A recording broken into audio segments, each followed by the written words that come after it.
Exodus chapter 40.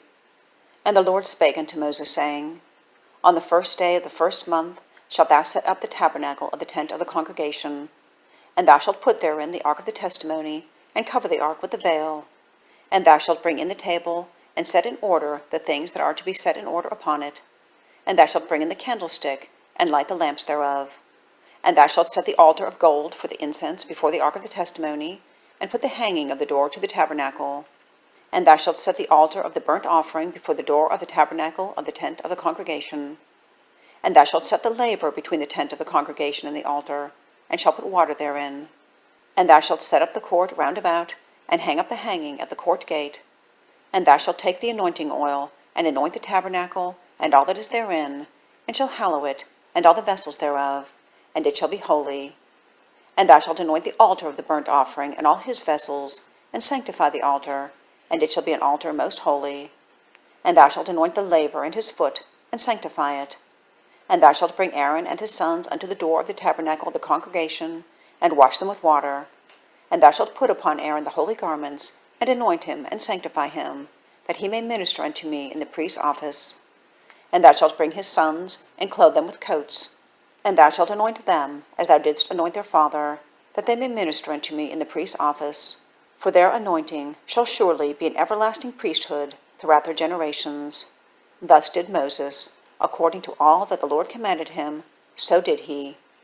And it came to pass in the first month of the second year, on the first day of the month, the tabernacle was reared up.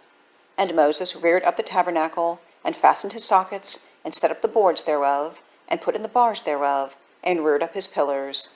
And he spread abroad the tent over the tabernacle, and put the covering of the tent above upon it, as the Lord commanded Moses. And he took and put the testimony into the ark, and set the staves on the ark, and put the mercy seat above upon the ark. And he brought the ark into the tabernacle, and set up the veil of the covering, and covered the ark of the testimony, as the Lord commanded Moses. And he put the table in the tent of the congregation, upon the side of the tabernacle northward, without the veil. And he set the bread in order upon it before the Lord, as the Lord had commanded Moses. And he put the candlestick in the tent of the congregation, over against the table, on the side of the tabernacle southward. And he lighted the lamps before the Lord, as the Lord commanded Moses. And he put the golden altar in the tent of the congregation before the veil, and he burnt sweet incense thereon, as the Lord commanded Moses. And he set up the hanging at the door of the tabernacle.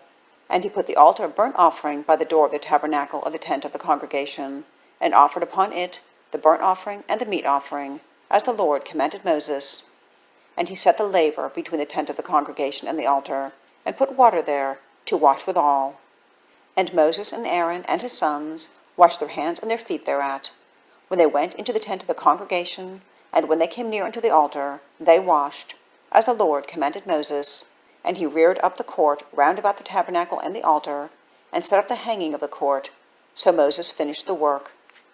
Then a cloud covered the tent of the congregation, and the glory of the Lord filled the tabernacle. And Moses was not able to enter into the tent of the congregation, because the cloud abode thereon, and the glory of the Lord filled the tabernacle. And when the cloud was taken up from over the tabernacle, the children of Israel went onward in all their journeys. But if the cloud were not taken up, then they journeyed not till the day that it was taken up. For the cloud of the Lord was upon the tabernacle by day, and fire was on it by night, in the sight of all the house of Israel, throughout all their journeys.